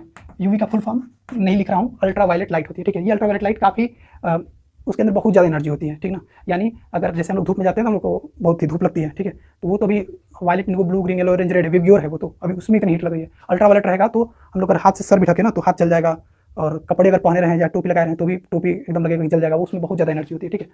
तो वो क्या होता है कि जब ये अल्ट्रा वायलेट लाइट हमारे, तो अगर ओजोन लेयर है ना तो ये हमें बचाता है, इस अल्ट्रा वायलेट रे से बचाता है, क्योंकि अल्ट्रा वायलेट रे को ये रिफ्लेक्ट कर देता है, ठीक है। तो इससे क्या होता है ना कि धरती का टेम्परेचर बहुत ज़्यादा हाई नहीं होता है, अदरवाइज टेम्परेचर बहुत हाई हो जाएगा, हम लोग भी रह नहीं पाएंगे, और जो पौधे उग रहे हैं वो ज़्यादा हीट की वजह से मर जाएंगे, तो नए पौधे नहीं आएंगे, और जो पहाड़ों पे ग्लेशियर हैं वो पिघल जाएंगे, और बहुत सारे देश और शहर डूब जाएंगे जो समुद्र किनारे बसे हुए हैं, इस तरह से, और ग्लोबल वार्मिंग बहुत ज़्यादा हो जाएगी, ठीक है। तो क्या है कि 1980s के समय में, 1980s मतलब 10 साल को 1980s कहते हैं, मतलब 1980, 1981, 1982 ऐसा करके ना, ये 10 साल तक, 1980 तक, सॉरी 1990 तक, ठीक है, इसको 10 साल को 1980s कहते हैं। इस समय क्या हुआ था ना कि बहुत सारा जो है कि इसमें ओजोन लेयर में होल हो गया था, ठीक है, अंटार्कटिका महाद्वीप के ऊपर ओजोन लेयर में होल हो गया था, ठीक है। क्यों होल हो गया था? तो कारण इसका ये पाया गया कि जो कूलर और जो एसी, फ्रिज ये सब हम इस्तेमाल करते हैं उसमें से एक गैस निकलती है CFC, क्लोरोफ्लोरोकार्बन, ठीक है। ये क्लोरोफ्लोरोकार्बन गैस जो हमारे एसी में होती है और कूलर में होती है, तो वो सब जो कि ये उड़ करके ऊपर जब जाती है तो इस लेयर को वो अंदर से डिस्ट्रॉय कर देती है, इसको तोड़ देती है, ठीक है, तोड़ देती है, जिसकी वजह से यहाँ पे होल हो जाता है, और होल हो जाएगा तो अल्ट्रावायलेट रे डायरेक्ट धरती पे आने लगेगी, ठीक है ना। इससे क्या होगा कि जो धरती का टेम्परेचर बढ़ जाएगा, जो छोटे मोटे पौधे उग रहे हैं वो जल जाएंगे, और अगर हमारे शरीर पे गिर गए तो हमको कैंसर हो सकता है, ठीक है, स्किन कैंसर हो सकता है, ठीक है। और तो क्या है कि हम नहीं चाहेंगे कि कभी ऐसा हो, इसमें होल हो, तो उसके लिए दो उपाय हम कर सकते हैं। पहली बात कि उसी समय 1980s के समय ही 1987 में, अगर आपको ये नंबर याद रहे तो ठीक है, नहीं याद रहे तो कोई बात नहीं, आपको बस स्टोरी लिख देनी है। 1987 में सरकार ने पूरी दुनिया में, मतलब सभी देशों ने मिलकर के एक रूल पास किया कि अब कोई भी कंपनी जो भी एसी कूलर बनाएगी उसमें क्लोरोफ्लोरोकार्बन गैस नहीं निकलनी चाहिए। सीएफसी का फुल फॉर्म क्या है? इसका फुल फॉर्म है क्लोरोफ्लोरोकार्बन। तो ये वाली गैस नहीं निकलनी चाहिए, यानी ये वाली गैस को बैन कर दिया गया, ठीक है। तो तब से कुछ राहत हो गई, ठीक है। तो फिर ये भरा कैसे होगा, बंद कैसे हुआ होगा? तो होता क्या है ना कि जब हमारे धरती पे बहुत ज़्यादा पेड़ पौधे रहेंगे, ढेर सारा ऑक्सीजन रहेगा, तो वो ऑक्सीजन जब यहाँ पे मान लीजिए होल के पास पहुंचा ऑक्सीजन, ठीक है, और ढेर सारे ऑक्सीजन यहाँ पे तैर रहे हैं, तो क्या करते हैं, अल्ट्रावायलेट रे इतनी स्ट्रॉन्ग होती है कि किसी ऑक्सीजन, जिस ऑक्सीजन पर टकराती थी उस ऑक्सीजन मॉलिक्यूल को तोड़ देती थी। जैसे कि ऑक्सीजन हम लोग जो सांस लेते हैं ऑक्सीजन, उसमें ओ मिलकर दो ओ होते हैं ना, O2 हम सांस लेते हैं, ठीक है। तो ये अल्ट्रावायलेट रे जब आती है तो इसको तोड़ देती है। तो यहाँ पे जो O2 ढेर सारे हैं, उसमें से इससे टकराई तो इसको तोड़ दिए, तो दो O में टूट गया, ठीक है। अब क्या होता है कि ये एक O इसके साथ जुड़ जाएगा और ये वाला O इसके साथ जुड़ जाएगा, तो ये बन जाएगा मिलके O3, और ये भी मिल जाएगा मिलके O3। इस O3 को ही ओजोन कहते हैं, ठीक है। तो यहाँ पे O3 बन गया, तो इसी तरह से एक ओजोन की लेयर बन जाएगी। अब जो O3 होता है ना, वो बहुत ही बहुत ही ताकतवर होता है। वो अल्ट्रावायलेट रे से, जब अल्ट्रावायलेट रे O3 को टकराती है तो ये टूटता नहीं है, और ये अल्ट्रावायलेट रे को रिफ्लेक्ट कर देता है, ठीक है। यानी ओजोन जो लेयर है, ओजोन किसको कहते हैं? इसको ऑक्सीजन कहते हैं, इसको O2 को ऑक्सीजन कहते हैं, O3 को ओजोन कहते हैं, बस, ठीक है। और ओजोन की लेयर कैसे बनी? तो जब अल्ट्रावायलेट आई, ऑक्सीजन का मॉलिक्यूल टूटा, तो जो टूटा, मान लीजिए एक मॉलिक्यूल था, वो दो एटम में टूट गया, तो एक सिंगल एटम इसके साथ जुड़ गया, O3 बन गया, यहाँ वाला सिंगल इसके साथ जुड़ गया, ये O3 बन गया। इसी तरह से और लोग O3 बन गए, तो यानी धरती पे पर्याप्त ऑक्सीजन रहेगा तो कहीं होल भी हुआ रहेगा तो वो बंद हो जाएगा, और नीचे से अगर क्लोरोफ्लोरोकार्बन जाकर उसको लेयर को तोड़ेंगे नहीं तो कभी होल नहीं होगा, ठीक है। इसमें क्वेश्चन ये पूछा जाता है कभी कभी कि ओजोन नीचे जमीन पे क्यों नहीं बनता है, ठीक है, क्योंकि अल्ट्रावायलेट रे ऊपर से आती है, तो ऊपर ही ऑक्सीजन लोग से टकराती है, ऑक्सीजन टूटता है और बगल वाले पड़ोसी ऑक्सीजन से जुड़ करके O2 के बजाय उनको O3 बना देता है, तो ओजोन का लेयर ऊपर ही बनता है। नीचे तक अल्ट्रावायलेट रे आ ही नहीं पाती है ओजोन लेयर की वजह से, तो नीचे ओजोन बनने का कोई चांस नहीं है, ठीक है, मतलब जमीन के पास, हम लोग के आसपास, ठीक है, इसलिए हाइट पे ही बनता है, ठीक है। और एक बात ये ध्यान रखनी है कि जो O3 है, ये जो गैस है, हम O2 का तो सांस लेते हैं, ठीक है, हमको चाहिए ऑक्सीजन, लेकिन जो O3 है, ये जो ओजोन है, ये ना बहुत ज़्यादा डेडली पॉइजनस गैस है, ठीक है। इसको अगर हम जरा भी इनहेल करेंगे तो हम तुरंत मर जाएंगे, ठीक है। तो ये, और ये तो धरती पर नहीं है तो अच्छी बात है, ये हाइट पे है, काफ़ी ज़्यादा ऊंचाई पे है, तो ठीक है। तो यही कहानी थी इसकी। इसको बुक नंबर देख लेते हैं और चैप्टर को खत्म घोषित करते हैं। तो देखिए लास्ट टॉपिक, ओजोन लेयर क्या होता है, how it is getting depleted. यहाँ पे देखिए क्या लिखा है, ओजोन मतलब ब्रैकेट में O3 को ही ओजोन कहते हैं। Is a molecule found by 3 atoms of oxygen. Ozone बना है ऑक्सीजन के 3 एटम से। देखिए इसके अंदर O3 है, 3 ऑक्सीजन एटम है। बोला कि while O2 which we normally refer to as oxygen is essential for all aerobic forms of life. बोला कि O2 जो ऑक्सीजन है, ठीक है, वो तो हमारे हर सबको जिंदा रहने के लिए चाहिए, ठीक है। आगे बोला है कि ओजोन इज डेडली पॉइजन, लेकिन जो ओजोन है ना O3, वो डेडली पॉइजन है, जान लेने वाला जहर है, ठीक है। आगे बोला है how at higher levels of the atmosphere ozone performs an essential function. लेकिन बोला है कि ओजोन हायर लेवल पे हमारे लिए बहुत ही एसेंशियल काम करता है। क्या काम करता है? बोला है कि it shields the surface of earth from ultraviolet UV radiation from the sun. बोला है कि ये ओजोन लेयर ना सूर्य से आने वाली अल्ट्रावायलेट रे से धरती को बचाता है, सील्ड करता है, प्रोटेक्शन देता है। आगे बोला है कि this radiation is highly damaging to organisms, for example it is known to cause skin cancer in human beings. बोला कि नहीं तो अगर ये ओजोन की लेयर नहीं बनी होती तो ये अल्ट्रावायलेट रे धरती पाता, काफी डैमेज करता, ह्यूमन बींग्स को स्किन कैंसर भी करा देता। आगे बोला है कि ozone at the higher levels of atmosphere is a product of UV radiation acting on the oxygen molecule. बोला है कि ओजोन जो बना है वो रिजल्ट है यूवी और O2 के रिएक्शन का। जब ये अल्ट्रावायलेट रे ऑक्सीजन से रिएक्शन करती है तो एक मॉलिक्यूल टूटता है 2 O में, और वो एक O2 से जुड़ता है, एक O दूसरे O2 से जुड़ता है, तो इधर भी एक O3 बन जाता है और इधर भी एक O2 मिलकर एक O3 बना लेते हैं, ठीक है। तो ये नीचे देखिए इसका फॉर्मूला दिया हुआ शॉर्टकट में, O2 था पहले, उसमें यूवी गिरी तो 2 सिंगल O में टूट गया। अब एक सिंगल O किसी O2 से जाके जुड़ गया और O3 बन गया ओजोन। इसका सेकंड वाला O किसी और O2 से जाके मिल जाएगा और वो भी ओजोन बन जाएगा, ठीक है। तो यही बात लिखा हुआ है कि बोला कि the higher energy UV radiation split apart some molecular oxygen. जो यूवी लाइट है वो कुछ ऑक्सीजन को तोड़ देती है into free oxygen. Single oxygen को फ्री ऑक्सीजन कहेंगे, ठीक ना। यहाँ पे O2 मॉलिक्यूल था, ये आपस में जुड़े हुए फ्री नहीं है, लेकिन अल्ट्रावायलेट आयन ने उसको 2 फ्री ऑक्सीजन में तोड़ दिया। आगे क्या बोला है, these atoms then combine with molecular oxygen. ये जो फ्री एटम है, फ्री ऑक्सीजन है, वो किसी मॉलिक्यूलर ऑक्सीजन से यानी O2 से जुड़ जाता है और ओजोन बन जाता है, जैसे कि फिगर में लिखा हुआ है, ठीक है। आगे क्या लिखा हुआ है, the amount of ozone in atmosphere began to drop sharply in 1980s। मैंने बताया ना 1980s में जो ओजोन का लेयर का जो थिकनेस था वो काफी कम होने लगा, ठीक है। क्यों कम होने लगा, आगे रीजन दिया हुआ है कि this decrease has been linked to the synthetic chemicals like, full form देख लीजिए क्लोरोफ्लोरोकार्बन का, क्लोरोफ्लोरोकार्बन। बोला कि डिक्रीज जो है कि लिंक्ड था, इसका संबंध था क्लोरोफ्लोरो CFC से। CFC का फुल फॉर्म इसमें यस हटा भी सकते हैं, ठीक ना। तो यहाँ से यस हटाएंगे तो कार्बन में से कार्बन नहीं रह जाएगा बस, तो उसका फुल फॉर्म है क्लोरोफ्लोरोकार्बन।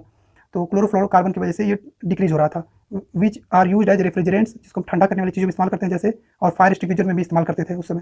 तो बोला कि 1987 मैंने बताया आपको 1987 में एक रूल बनाया गया। रूल ये बना 1987 में जब रूल बना तो ये बना कि 1986 में जितना लेवल है CFC का वातावरण में, अब उससे ज़्यादा कभी नहीं बढ़ना चाहिए। मतलब आज 2022 हो गया, 2022 में भी हमारे वातावरण में उतना ही क्लोरोफ्लोरोकार्बन तैर रहा है जितना 1986 में था। 1987 में रूल बना तो ये डिसाइड हुआ कि 1986 में जितना CFC हो गया है भैया, अब उसी पे रोक दो, उसके आगे मत करना, नहीं तो पूरी पृथ्वी तबाह हो जाएगी, ठीक है। या कोशिश करो कि 1986 से भी और मतलब कम कर दिया जाए, ठीक है। मतलब जो लेवल है कम ही हो, लेकिन इससे और ज़्यादा ऊपर नहीं जाना चाहिए, ऐसा था, ठीक है। तो देखिए क्या लिखा है कि 1987 United Nation Environment Programme UNEP, तो ये आपको डिटेल में लिख रहा है, कुछ नहीं लिखना है आपको, बस ओजोन समझा देना कैसे बनता है, नंबर मिल जाएगा। आगे बोला succeeded in forging agreement to freeze CFC production at 1986 level. वही बोला है कि 1987 में मीटिंग हुई कि हम लोग 1986 वाले लेवल पे ही मेंटेन रखेंगे, और बोला है कि इट इज़ नाउ मैंडेटरी, अभी अनिवार्य कर दिया गया है for all manufacturing companies to make CFC free refrigerator throughout the world. अब पूरी दुनिया में सभी कंपनीज को ऑर्डर मिल गया है कि आप ऐसा रेफ्रिजरेटर बनाएंगे जिसमें से CFC ना निकले। यानी आज 2022 में हम लोग जो भी कूलर AC फ्रिज खरीदते हैं उसमें से CFC नहीं निकलता है, या फिर बहुत ही कम निकलता होगा, ना के बराबर निकलता होगा, ठीक है। तो ये था कंप्लीट चैप्टर। देखिए मैं और फिर से बता दे रहा हूँ कि आप बस स्टोरी को याद रखिए, ठीक है। आप इंग्लिश में कुछ टूटी फूटी इंग्लिश में ही, भले ही अच्छी इंग्लिश आती है तो अच्छी बात है, नहीं आती है तो टूटी फूटी इंग्लिश में लिखिए।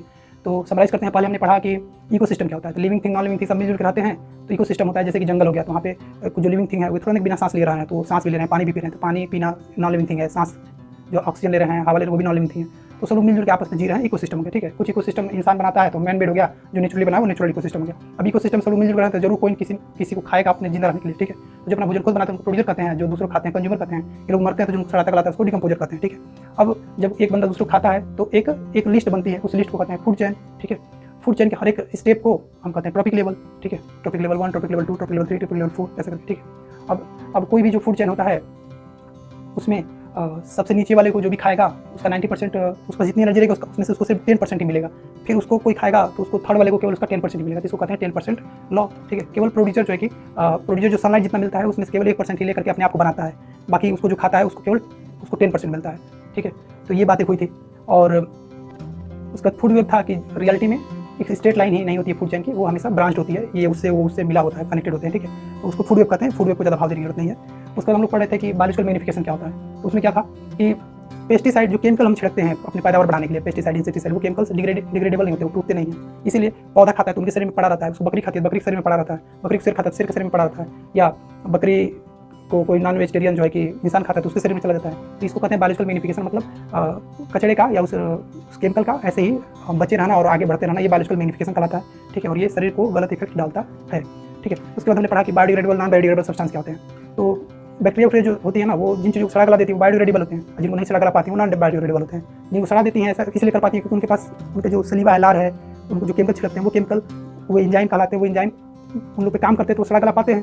प्लास्टिक नहीं काम करते हैं, प्लास्टिक नहीं सड़ा गला पाते हैं, यानी प्लास्टिक को गलाने के लिए उनके पास कोई एंजाइम नहीं है, ठीक है। तो जिनको डिकम्पोजर लोग नहीं सड़ा गला पाते हैं तो ऐसी चीज़ों को हम कहते हैं नॉन बायोडिग्रेडेबल सब्सटेंस हो भाई। तो जैसे कि प्लास्टिक नॉन बायोडिग्रेडेबल सब्सटेंस है, लेकिन कागज़ एक बायोडिग्रेडेबल सब्सटेंस है, ठीक है। उसके बाद हमने पढ़ा कि ओजोन लेयर के बारे में, ठीक है। तो ओजोन लेयर काफ़ी सिंपल था कि हमारे जो वातावरण में ऑक्सीजन मौजूद ही है, ठीक है। अब ऊपर से सनलाइट आ रही है, उसमें से जो अल्ट्रावायलेट रे आ रही है ऊपर वाले ऑक्सीजन से टकराएगी, तो जो दो ऑक्सीजन आपस में जुड़े हुए वो टूट जाएंगे सिंगल कोई ऑक्सीजन रहना नहीं चाहता है और कभी रहता भी नहीं है, ठीक है। तो तुरंत बगल वाले पड़ोसी O2 से जुड़ के O3 बन जाएगा, और ये वाला जो सिंगल एक बचा ये भी पड़ोसी वाले O2 जुड़ के O3 बन जाएगा। ये दोनों O3 ऐसे ढेर सारे जुड़ जाएंगे तो लेयर बन जाएगा O3 का, जिसको O3 को ओजोन कहते हैं। तो लेयर बन जाएगा तो कहेंगे ओजोन का लेयर बन गया। अब ये ओजोन लेयर काफ़ी जो है कि काफ़ी मजबूत होता है, ठीक है। ये मॉलिक्यूल टूटता नहीं है। अब अल्ट्रावायलेट रे के पास इतनी एनर्जी नहीं है कि O3 को तोड़ पाए, O2 को तोड़ सकती है लेकिन O3 को नहीं तोड़ पाती है, और O3 इनको अंदर नहीं आने देता है, इनको रिफ्लेक्ट कर देता है। इसीलिए धरती पे हम जो ह्यूमन बींग्स हैं ये कैंसर होने से हम लोग बचे रहते हैं, और हमारे जो छोटे छोटे पौधे होते हैं वो नॉर्मल धूप में ही उगते हैं तो ठीक रहता है। अगर वो लोग आते तो वो मारते सब बड़े पौधों को जला देते, ठीक है। तो ये था कंप्लीट। और लेकिन अभी हम लोग बस 2 मिनट बाद खत्म करेंगे सेशन को। देखिए आप, ये है 2022 में जो सैम्पल पेपर लॉन्च हुआ है, इसमें ये क्वेश्चन आया था, ये आंसर दिया, ये क्वेश्चन आया था, ये आंसर दिया गया, ये क्वेश्चन आया था, ये आंसर आया, ठीक है। तो इसको जरा हम लोग पढ़ लेंगे। एक्चुअली जब सिंपल पेपर में ऐसे क्वेश्चन आ रहे हैं तो एग्जाम में भी हमारे ऐसा ही क्वेश्चन आएगा। जैसे कि देखिए क्या दिया हुआ यहाँ पे, ये बहुत इंपॉर्टेंट क्वेश्चन है, बहुत कठिन भी है कि इस घास को ये हिरन खाता है, हिरन को शेर खाता है, ठीक है। तो कुछ एनर्जी लॉस हो जाती है इन्वायरमेंट में, तो उसको A, C और E दिया नाम, और बोला कि कुछ एनर्जी ट्रांसफर होती है, इसका B और D नाम दिया। क्वेश्चन पूछा है कि इनमें से A, C, E में से कौन सा ज़्यादा एनर्जी लॉस हो रहा है, A, C और E में से किस में ज़्यादा एनर्जी लॉस हो रहा है। और फिर पूछा है B और D में से किस में ज़्यादा ट्रांसफ़र हो रहा है, ठीक है। तो ये क्वेश्चन खुद इतना खतरनाक है कि मैं काफ़ी सोचते सोचते मेरी हालत ख़राब हो गई थी, यार क्या कहना चाह रहा है ये। तो यही बात है, ठीक है। आपको कुछ भी रटना नहीं है, सारी चीज़ों को समझिए, और मैंने आपको फार्मूला बताई, चीज़ों को समझिए और वहाँ पे पूरी स्टोरी समझिए, उसको महसूस कीजिए, और वहाँ जा करके एग्जाम में जो स्टोरी दी रहेगी उस स्टोरी, एक अधूरी स्टोरी दी रहेगी, उसको पूरा करना रहेगा, ठीक है। यहाँ पे देखिए क्या बोला था कि कुछ घास है, घास को एक हिरन ने खाया, ठीक है। हिरन ने खाया, हिरन को एक लायन ने खाया, ठीक है। तो हमने तो 10% लॉ में पढ़ा है ना कि इसका 10% इसको मिलेगा, इसका 10% इसको मिलेगा, ठीक है। तो फिर अंतर कहाँ है, ज़्यादा और कम की बात कहाँ हो रही है, होने वाली है, ठीक है। पहले ये देख लेते हैं बी और डी को, ठीक है। बी और डी को देख लेते हैं, या फिर ए सी ई ऊपर नाम लिख देते हैं और बी डी यहाँ नाम लिख देते हैं, ए सी और बी, और यहाँ पर नाम लिख देते हैं बी और डी। देखिए तो हम जानते हैं कि 10% इसको मिलता है, फिर इसका 10% इसको मिलता है, तो फिर इसमें बी और डी में से किसी एक के बड़े होने का कोई सवाल ही नहीं उठता है, ठीक है। लेकिन क्वेश्चन यही है कि इसमें से कौन बड़ा है। तो देखिए बड़ा ये वाला होगा, बी वाला होगा, ठीक है। ये मुझे बात को पकड़ने में काफ़ी समय लग गया, ठीक है। तो भाई देखो सिर्फ थ्योरेटिकल पढ़ने से काम नहीं होगा ना, उसको प्रैक्टिकल ज्ञान होना चाहिए। ये बी कैसे बड़ा हो गया, आप सोचिए ना कि मैंने आपको बताया था ना कि मान लीजिए कि इसके पास अगर 5000 किलो जूल है, तो इसका 10% इसको मिलेगा, यानी इसके पास केवल 500 किलो जूल पहुँचेगा। इसको जब ये खाएगा तो इसके पास केवल 50 किलो जूल मिलेगा, ठीक है। तो देखिए सबसे अधिक नुकसान बी वाले में हुआ है, क्योंकि 5000 में से 500 इनको मिला, यानी कितने का नुकसान हुआ है, यहाँ पे 4500 किलो जूल का, 4500 किलो जूल का नुकसान हुआ है, ठीक है। और यहाँ पे 500 में से ये 50 पाया है, और यहाँ पे 450 का नुकसान हुआ है, ठीक ना। तो हुआ तो 10% ही है, 10% लॉस के हिसाब से हुआ है। इसका 10% 90% लॉस हुआ है, 10% इसको मिला है, फिर 90% लॉस हुआ है, 10% इसको मिला है। लेकिन वो 90% की वैल्यू यहाँ पे ज़्यादा थी और उस 90% की वैल्यू यहाँ पे कम थी, ठीक है। क्योंकि बड़े रुपए का, अब जैसे कि अंबानी का 90% खो जाए और मेरा 90% खो जाए तो भाई अंतर है ना। उसका 90% हज़ारों करोड़ में होगा, मेरा 90% कुछ 100 या 1000 रुपये में होगा, ठीक है। तो यहाँ पे बड़ा अमाउंट था, इसलिए यहाँ पे जो 90% नुकसान हुआ है, ठीक है। तो यही है जो ऊपर की तरफ तीर दिखा रहा है कि जब एक्सचेंज हुआ तो इसको तो 10% मिल गया, लेकिन ये 4500 किलो जूल वातावरण में डिसिपिटेट हो गया, उड़ गया, खाने चबाने दौड़ाने पकड़ने में, ठीक है, उड़ गया ऊपर, ठीक है। तो यहाँ पे देखिए कितना उड़ गया है, कितना नुकसान गया, यहाँ पे इतने का गया, यहाँ पे कितना गया 450 किलो जूल का गया, ठीक है। फिर इसका भी 10% यहाँ पे मतलब वही हुआ है, और इसको जो खाएगा तो उसका 10% इसको मिलेगा, 45 का नुकसान होगा, तो ये और कम होगा। तो पूछा है कि जो नुकसान हुआ उसमें से सबसे ज़्यादा कौन है, सबसे ज़्यादा हीट, सबसे ज़्यादा जो एनर्जी रिलीज हो रही है वो ए है, ठीक है। और इन दोनों बी और डी में से पूछा है सबसे अधिक एनर्जी कहाँ पे रिलीज, मतलब ज़्यादा एक्सचेंज हो रही है, तो यहाँ पे बी है। यानी यहाँ पे ज़्यादा 10% निकालना है, लेकिन ए और इन तीनों में ए सबसे ज़्यादा होगा और इस तीर में बी सबसे ज़्यादा होगा। देखिए ये नुकसान की बात कर रहा है, तो बड़ा वैल्यू था तो इसका 90% नुकसान, तो बड़ा नुकसान हुआ है। और अभी 90% का 10% इसको मिला, इसलिए यहाँ पे ज़्यादा ट्रांसफर हुआ है। यहाँ पे बस 500 का 10% मिला, कम एनर्जी ट्रांसफर हुई थी। इन दोनों में ज़्यादा बड़ा गड्डी यहाँ पे थी, यहाँ पे उतनी बड़ी मोटी गड्डी नहीं थी, इसलिए ये जीत रहा है। तो ये कहानी था, मैंने आपको पहले बताया था कहानी में क्वेश्चन पूछेगा तो ऐसे दिया हुआ, जबकि ऐसा अब आप सोच रहे होंगे कि हम लोग को क्या एनसीईआरटी का क्वेश्चन पढ़ के जाना चाहिए, नहीं पढ़ना चाहिए। अब बताइए ऐसा क्वेश्चन एनसीईआरटी में कहीं दिया है, नहीं दिया है, ठीक ना। किसी प्रीवियस ईयर में भी नहीं दिया है। इसीलिए जो लोग यूट्यूब पे हज़ार क्वेश्चन सॉल्व करवा रहे हैं, जो भी करा रहे हैं, वो सब कुछ काम नहीं आएगा इस समय, क्योंकि पूरा पैटर्न चेंज हो गया क्वेश्चन पूछने का। अब देखिए नेक्स्ट क्वेश्चन क्या है, इसे बोला है कि DDT वाज स्प्रेड, एक ये केमिकल है जो छिड़का गया है मस्किटो मारने के लिए, ठीक है। तो बोला है कि how will it affect the trophic levels in the following food chain associated with lake. एक फूड चेन है, इसमें कैसे सबको इफेक्ट करेगा, तो इसके बारे में ये कितने मार्क्स का है, 2 मार्क्स का। तुमको पूरी स्टोरी यहाँ बतानी पड़ेगी, समझ रहे हैं। क्या हुआ है कि नेक्स्ट क्वेश्चन में क्या हुआ है कि एक फूड चेन है, ठीक है, उसमें केमिकल छिड़क दिया गया है, DDT नाम का एक केमिकल छिड़क दिया गया है, ठीक है। एक तालाब है, उसमें मछलियों को मारने के लिए DDT नाम का केमिकल छिड़क दिया गया है, ठीक है। अब क्या होगा कि इसको जो तालाब में उगने वाले पौधे हैं पहले वो खा लेंगे, तो उनके शरीर में आ गया। अब ये फूड चेन में एंट्री ले लिया ये केमिकल, और जो पेस्टिसाइड होते हैं वो डिग्रेडेबल नहीं होते, टूटते नहीं हैं। अब इसको जो मछलियाँ खाएंगी उसके शरीर में चली जाएंगी, फिर उसको जो बड़ी मछलियाँ खाएंगी, फिर उसको जो इंसान खाएगा उन लोग शरीर में चला जाएगा, ठीक है। तो क्वेश्चन इसने देखो पूछने का स्टाइल क्या था, इसने पूछा क्या यही नहीं समझ में आ रहा है पूछा क्या है। इसने बोल दिया कि how would it affect the trophic levels in the food chain associated with the lake, justify your answer. तो यहाँ पे जो 1 2 3 4 5 ये 5 ट्रॉपिक लेवल बनाया है, इसका पूछने क्या तरीका है। एक तरह से देखा जाए तो समझ में नहीं आ रहा पूछा क्या। इसने बस पूछा है कि बताइए जो ये 5 ट्रॉपिक लेवल हैं इनमें इसका क्या असर आएगा, और बस इतना पूछ के हट गया। और ये भी बोला जस्टिफाई योर आंसर, अपने आंसर को मतलब रीजन भी बताइए ऐसा करके, ठीक है। अब ये पूछ के तो चला गया। तो अब ये कहानी हम लोग मैंने पहले ही बताया था आपको कि देखिए मैंने क्या बताया था आपको, फार्मूला क्वेश्चन इसी प्रकार से आएंगे और ये फार्मूला आप याद रखेंगे, हर चैप्टर पे फार्मूला लिख लेंगे। फार्मूला यही है कि कंप्लीट स्टोरी पढ़िए, कंप्लीट स्टोरी समझिए। देखिए मैंने आपको पूरा कंप्लीट बुक पढ़ाया, चैप्टर पढ़ाया, कंप्लीट स्टोरी समझाया भी। अब क्या होगा जब परीक्षा देने जाएंगे तो नाउ इनकम्प्लीट स्टोरी आपके सामने आएगी, उसको पढ़ेंगे आप और उसे कंप्लीट करेंगे। तो यहाँ पे ना देखिए, यहाँ पे DDT दे दिया, यहाँ पे ट्रॉपिक लेवल दे दिया। तो जो कहानी हम लोग पढ़े थे ना उससे बहुत अधूरी है, तो इस कहानी को हम पूरा करेंगे, ठीक है। हम ये कहेंगे भाई देखो DDT है तो यहाँ से एंट्री करेगा, और इससे इसके अंदर एंट्री करेगा, इससे इनके अंदर एंट्री करेगा, इनसे इनके अंदर एंट्री करेगा, ठीक है। हम यहाँ 3 पॉइंट गिना देंगे मेन कि ये फूड चेन में जो है कि प्रोड्यूसर से या एक्वेटिक प्लांट से एंट्री लेगा, और सबसे अधिक इसका जो ये इस केमिकल का सबसे अधिक कलेक्शन होगा सबसे ऊपर वाले बंदे के पास होगा, क्योंकि इसके शरीर में से इसके में गया, इसके में से इसके में गया, इसके में से इसके में गया, ठीक है। तो सबसे अधिक सारा कलेक्शन उसके पास होता रहेगा, वो और लोग को दिन प्रतिदिन खाता जाएगा। जैसे कोई बड़ा जीव होगा ना, ये कोई बांझ होगा, रोज 2-4 मछलियाँ खाता होगा, हर मछली का केमिकल इसके शरीर में, तो एक मछली के अंदर में तो मान लो एक बूंद केमिकल है, ठीक है। अब ये रोज 10-20 मछलियाँ खा रहा है ये कोई, तो इसके अंदर रोज एक मछली के अंदर एक बूंद है, इसके अंदर लेकिन तो जितनी मछलियाँ खा रहा है उतनी बूंद केमिकल हो गया। इसलिए तो यही 3 बातें बतानी है। तो देखिए एनसीईआरटी खुद हमें बता रहे हैं, सीबीएसई बोर्ड में खुद बता रहा है कि आंसर कैसे लिखना है।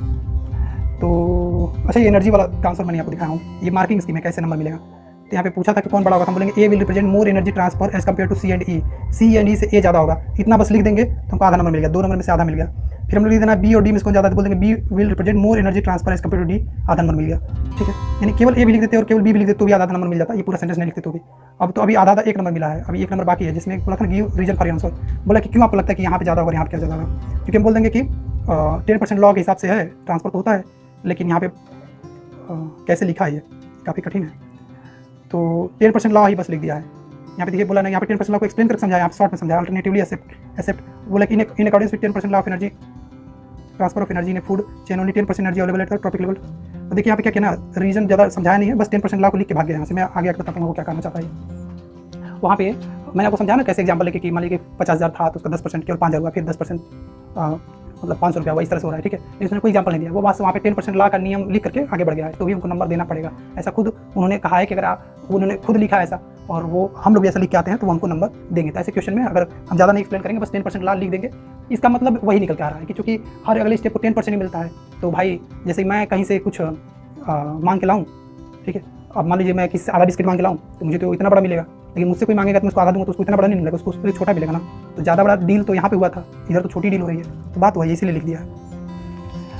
और इसका जो आंसर है देख लेते हैं हम कैसे लिखना है। तो यहाँ पे देखिए लिखा हुआ है DDT बीइंग, तो वही स्टोरी कंप्लीट समझाएगा बस, ये सॉल्यूशन इसका। DDT बीइंग नॉन बायोडिग्रेडेबल, बोला DDT जो होता है वो बायोडिग्रेडेबल सब्सटेंस नहीं होता है, एक पेस्टिसाइड होता है, which will enter the food chain from the first trophic level.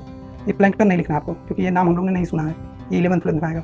लेकिन एनसीईआरटी ने बोला कि अगर ये भी कोई लिख देता है तो भी आधा नंबर दे देंगे, क्योंकि उसको हायर लेवल की जानकारी है, लेकिन छोड़िए हम लोग उससे कोई मतलब नहीं है। तो बोल देंगे कि DDT फर्स्ट टॉपिक लेवल से एंट्री लेगा फूड चेन, इस पर आधा नंबर मिल जाएगा। क्योंकि क्या बोला था, जस्टिफाई योर आंसर, या बोला था कि अलग अलग टॉपिक लेवल पर क्या असर पड़ेगा, वही समझाना है हमको। आगे बोल रहे हैं कि non biodegradable pesticide accumulate progressively at each topic level, this phenomena is known as biological magnification. अगर आप बायोलॉजिकल मैग्निफिकेशन का कोई डेफिनेशन चाह रहे थे तो यहाँ पे फर्स्ट क्लास डेफिनेशन दिया हुआ है। बोल रहा है कि बायोलॉजिकल मैग्निफिकेशन का डेफिनेशन दे करके यहाँ से बच गया। ये बोल रहा है कि ये जो पेस्टिसाइड एंट्री लिया ये हर एक टॉपिक लेवल में इकट्ठा होता चला जाएगा। आगे देखिए क्या बोला है, बोला कि हॉक जो सबसे ऊपर बैठा हुआ है, बांझ, hawk will have the highest level of pesticide, ठीक है। तो यानी क्वेश्चन क्या था, मैं आपको फिर से समझा रहा हूँ। क्वेश्चन था DDT छिड़क दिया, पूछ रहा था खाली टॉपिक लेवल पे क्या असर आएगा, तो उसने शॉर्ट में ये बोला कि DDT प्रोड्यूस एंट्री लेगा, सब में बायोलॉजिकल मैग्निफिकेशन के रूल से आगे बढ़ता चला जाएगा और लास्ट वाले में सबसे अधिक जुट जाएगा। ये कंप्लीट स्टोरी ये लिख दिया, 3 नंबर उसको, 2 नंबर उसको मिल गया।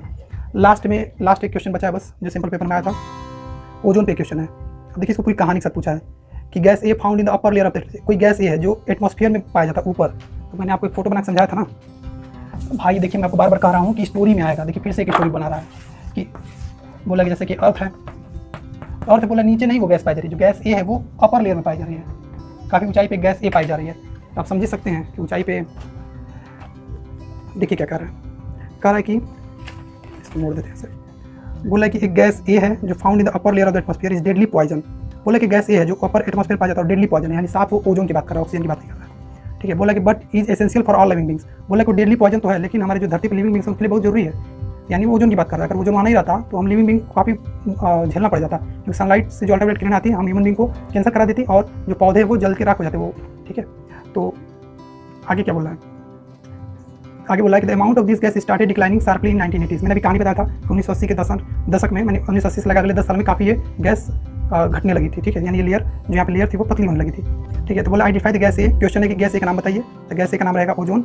आगे बोला how it is found in the higher layer of atmosphere, ऊपर कैसे बन जाता है। तो प्रोसेस मैंने आपको बताया था कि जो यहाँ पे ऑक्सीजन के मॉलिक्यूल हैं वो ऊपर तैर रहे होते हैं, उस समय जब अल्ट्रावायलेट रे आती है तो टूट जाते हैं और एक ऑक्सीजन O2 के साथ जुड़ के O3 बन जाता है और एक इधर वाला ऑक्सीजन एक O2 के साथ मिलकर O3 बना लेता है, ओजोन क्लियर बन जाती है। ऐसा समझाया था मैंने आपसे, ये पूछा, इसका आंसर देखिए इन्होंने कैसे खुद दिया है। तो बोला गैस ए जो, अच्छा एक और क्वेश्चन भी पढ़ लेते हैं। बोला what is essential for all living beings, क्यों जरूरी लिविंग बींग्स, क्योंकि हमको कैंसर से बचाता है। आगे बोला state the cause for the depletion of this gas, और बोला कि गैस क्यों घट रही है, घटने लगती है ओजोन गैस क्यों घटने लगती है, क्योंकि जो धरती से क्लोरोफ्लोरोकार्बन जाते हैं वो उसको ओजोन को तोड़ देते हैं। अल्ट्रावायलेट रे तो ओजोन नहीं तोड़ पाता, लेकिन क्लोरोफ्लोरो तोड़ देता है और वो लेयर पतली हो जाती है, ठीक है।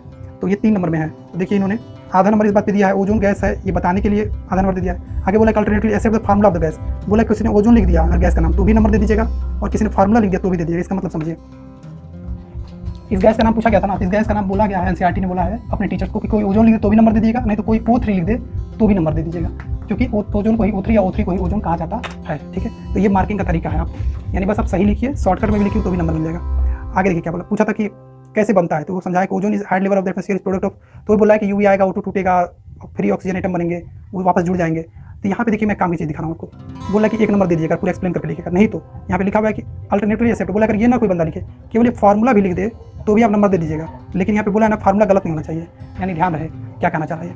बोल रहा है कि कैसे ओजोन बना है, तो उसके लिए ना आपको इंग्लिश नहीं बोलने आता है, नहीं लिखने आता है, कोई बात नहीं, आप केवल फार्मूला लिख दीजिए, ऐसे लिख दीजिए O2 था, तीर बनाइए, इस पर अल्ट्रावायलेट आई तो ये O+O में बदल गया, लेकिन गलती से यहाँ पे O2 मत लिख दीजिएगा, नहीं तो आपको नंबर नहीं मिलेगा। तो यानी 2 ऑप्शन है, या तो पूरी स्टोरी इंग्लिश में लिखिए कि कैसे ओजोन बनता है, नहीं तो शॉर्टकट में लिखना है तो फार्मूले में गलती नहीं होनी चाहिए।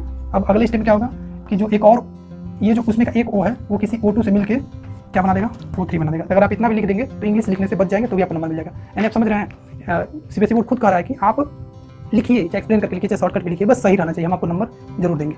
ठीक है, तो ये हो गया। फिर पूछा था कि इसके डिप्लीशन का एसेंशियल क्यों है और इसका खत्म होने का कारण क्या है। देखिए क्या लिखा हुआ है, बोले ozone shields surface of the earth protects living organism from ultraviolet UV radiation release by the sun, sun के अल्ट्रावायलेट से हमारे लिविंग ऑर्गेनिज्म को बचाता है। ठीक है, आगे बोला कि डिप्लीट क्यों होता है, इसका रीजन है क्लोरोफ्लोरोकार्बन CF6, इसका आधा नंबर मिलेगा, which are used as refrigerants in और फायर एक्सटिंग्विशर्स में यूज होता है, जो इसको ओजोन को खत्म करता है। ठीक है, तो यानी देखिए पूरा सेंटेंस नहीं लिखेंगे, बस CF क्लोरोफ्लोरोकार्बन और फायर एक्सटिंग्विशर लिख देंगे तो भी नंबर मिल जाएगा, क्योंकि ये इंग्लिश लिखने पर नंबर नहीं है। ठीक है, लेकिन यहाँ पे रीजन देना था तो ये कंप्लीट सेंटेंस लिखना पड़ेगा। ठीक है, तो ध्यान रहे कि मैं भी बार बार भूल जा रहा हूँ कि ओजोन को डिप्लीट करता है, नुकसान पहुंचाता है। मैं बार बार बोला बस क्लोरोफ्लोरोकार्बन करता है, ऐसा नहीं, बस क्लोरोफ्लोरोकार्बन नहीं करता है, फायर एक्सटिंग्विशर में से जो गैस निकलती है वो भी उसको नुकसान पहुंचाती है। तो हमेशा ये 2 जवाब दीजिएगा। उसने क्लोरोफ्लोरोकार्बन को आधा नंबर दिया है और आधा नंबर हाफ मार्क उसने फायर एक्सटिंग्विशर से निकलने वाली गैस को दिया है, तब मिला करके 1 नंबर दिया। ठीक है, तो ये पूरी स्टोरी है। कौन कौन से क्वेश्चन आने के सबसे अधिक चांस है, मैंने आपको बता चुका हूँ, बार बार बता चुका हूँ कि यही इस बार फिर से यही पूछने का चांस है कि वो 10% लॉ पूछ सकता है, नहीं तो बायोलॉजिकल मैग्निफिकेशन पूछ सकता है, नहीं तो ओजोन लेयर। इसके सबके आगे मैंने स्टोरी लिखा है। ठीक है, इसका मतलब समझ रहे हैं कि जो भी क्वेश्चन आएगा वो स्टोरी के रूप में आएगा। जैसा देखा है ना आपने कि वो बाघ बकरी को खा रहा था, ऐसा वाला, उसे बोला था कि यहाँ पे कहाँ पे एनर्जी का ज़्यादा ट्रांसफर हो रहा है। ठीक ना, सीधे सीधे नहीं पूछा। ठीक है, तो यही है, आप उतना कुछ भी पढ़ लीजिए, कोई भी चैप्टर पढ़ लीजिए साइंस का, उसमें पढ़ेंगे कुछ और, क्वेश्चन आएगा कुछ और। ठीक है, तो तभी आप सक्सेसफुल होंगे जब आप स्टोरी को समझे रहेंगे और फिर उस स्टोरी को समझ के उसमें जो फिल्म ब्लैंक्स जो अधूरा है स्टोरी को पूरा कर देंगे, आपको नंबर मिल जाएगा। ठीक है, इसी के साथ इस वीडियो को समाप्त करते हैं, मिलते हैं नेक्स्ट वीडियो में।